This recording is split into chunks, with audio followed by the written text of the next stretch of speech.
ஸ்டூடெண்ட்ஸ்க்கு இது வந்து ஒரு சோகமான செய்தி அப்படின்னே சொல்லலாம். ஏன்னா வந்து இவ்வளோ நாள் லாங் கேப் லீவ்லாம் முடிஞ்சுட்டு இவ்வளோ நாள் லீவ் எடுத்துட்டு இப்போ வந்து ஸ்கூல் ரீஓப்பன் பண்ணுறாங்க அப்படிங்கிறது சோகத்திற்குரிய ஒரு விஷயம் தான். ஜூன் 1ஆம் தேதி பள்ளிகள் வந்து மறுபடியும் வந்து ஸ்டார்ட் ஆக போகுது அப்படிங்கிற அறிவிப்பு அரசாங்கம் தரப்புலேருந்து வெளியிடப்பட்டிருக்கு.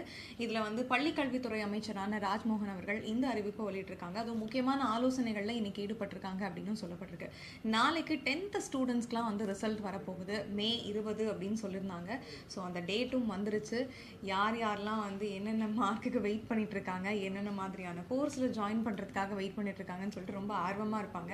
ஸோ ஜூன் 1ஆம் தேதி வந்து ஸ்கூல் தொடங்கினதுக்கு அப்புறமா வந்து பாடத்திட்டங்கள் ஏதாவது மாற்றம் கொண்டு வந்திருக்காரா? ஏன்னா வந்து புதிய அமைச்சராக ராஜ்மோகன் அவர்கள் பள்ளிக்கல்வித்துறையில் வந்து இணைஞ்சிருக்காங்க. ஸோ இதில் வந்து என்ன மாற்றங்கள் அப்படின்னு பார்த்தீங்கன்னா 1ஆம் வகுப்புலேருந்து 3ஆம் வகுப்பு வரைக்கும் படிக்கிற மாணவர்களுக்கு இந்த வந்து புக்கினுடைய சிலபஸே வந்து மாறுது அப்படின்னு சொல்லியிருக்காங்க. ஸோ இவங்களுக்கான புதிய புத்தகங்கள்லாம் வெளியிட்டு இருக்காரு ராஜ்மோகன் அவர்கள்.